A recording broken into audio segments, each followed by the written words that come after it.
Stop tracking your sleep. I get it. We live in a society that right now the current trend is extreme optimization. Your diet needs to be optimized. Optimizing your diet, you're optimizing your nutrition plan for Your fitness needs to be optimized. Talk about supplements in particular. Your work ethic, your productivity, your home life, all of these things need to be optimized. And now, with wearable technology that is getting better at tracking sleep, sleep is the next target for extreme optimization. But what if this extreme optimization trend for better sleep is actually creating a whole new sleep disorder? And that's the case. My name is Autumn Martin, and I am currently a practicing pulmonology and sleep physician assistant working in outpatient medicine. Today, I am going to be talking about the new sleep disorder that is a result of the wearable devices like Garmin, Apple, Fitbit that is creating a whole new subset of insomnia. If you find this video helpful, please give it a thumbs up. And if you want to see more content like this, please subscribe. So let's get started. Most people have heard of insomnia, and this new variation is a subset of insomnia that I am seeing more and more in clinic. It's called orthosomnia. It's considered a variation of insomnia and may affect individuals who are overly reliant on sleep tracking data and apps. Since orthosomnia is a new and emerging term or diagnosis, we don't have a lot of data on the prevalence of this disorder. However, we do know that the condition may include a self-diagnosis of sleep disorders based solely on sleep tracking data instead of symptoms or quality of sleep. This condition also involves an excessive focus on sleep tracking data from your wearable devices instead of just symptoms. You're not looking at your sleep quality or how much restorative sleep you're getting. You're basing how you feel just on the numbers. For example, people described in initial research for orthosomnia were found to stay in bed longer for the sole purpose of improving their data on their wearable devices. In summary, it's a condition of disrupting your own sleep in the pursuit of better numbers based on a trackable or wearable device. It's not basing anything on symptoms, it's basing it off the data that you get.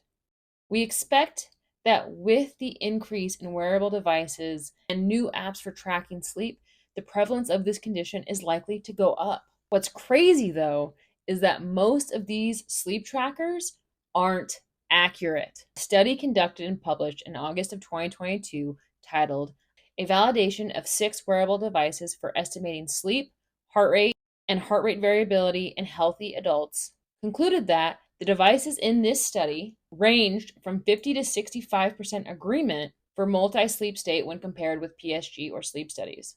Therefore, it is clear that all of the devices can improve their estimation of multi-state sleep.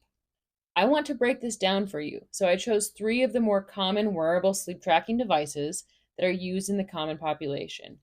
From this study, the 3 of the 6 devices that I chose to highlight were the Garmin Forerunner, the Whoop 3.0, and the Apple Watch S6. Now, obviously, there were 6 total devices used, and in future videos, I'll break those down, but I just chose 3 to highlight as an example. For the Garmin Forerunner, the main source of error were that Garmin misclassified. 45% of participants, when they were awake, classified this as light sleep. 21% of participants, when they were in N1 or N2, they classified this as REM sleep. 61% of the time, when they were in N3 or more of a deep sleep, it classified them as light sleep. And finally, 42% of the time, when participants were in REM sleep, it classified this as light sleep. As you can see, the numbers are all over the board. They are not accurate. For the Whoop 3.0, the main source of misclassification was 28% of the time when participants were awake, it classified this as light sleep. 20% of the time when participants were in N1 or N2 stages of sleep, it classified this as REM sleep.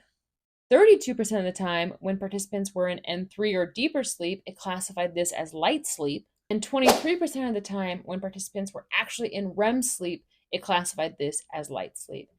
Let's talk about the Apple Watch S6. The Apple Watch misclassified 51% of participants when they were awake as actually lightly sleeping. 52% of participants, when they were in N1 or N2 phases of sleep, they classified this as deep sleep. 26% of participants, when they were actually in REM or deep sleep, were classified as being in light sleep. So again, this is just 3 out of the 6 wearable devices. But what this shows you is if you are hyper focused on your deep sleep or your REM sleep and you're looking at your numbers, you are not getting accurate data. With this margin of error, basing your sleep quality or your restorative sleep on these numbers is the wrong way to go. You should be basing your sleep quality off of symptoms, how you feel. Are you feeling restorative the next day? Because if you are, and your numbers say you aren't, the numbers are probably wrong. You're getting bad data that's telling you're sleeping badly. And because you're being told that you're sleeping badly, your anxiety about sleeping badly goes up, which results in possibly sleeping badly or orthosomnia. It's creating a condition that wouldn't have existed if you didn't know the bad numbers. Obviously, I do not hate trackable devices. I wear one. I love it. I don't wear it to bed and I don't hyperfixate on my REM, deep sleep, and light sleep because I know the data is still not there yet. In future videos, I'm going to break down the results of that study more and talk about the positives and the negatives of wearing these sleep devices, as well as maybe the best one to use based on that study. Remember though, your sleep and getting better sleep is not about perfection.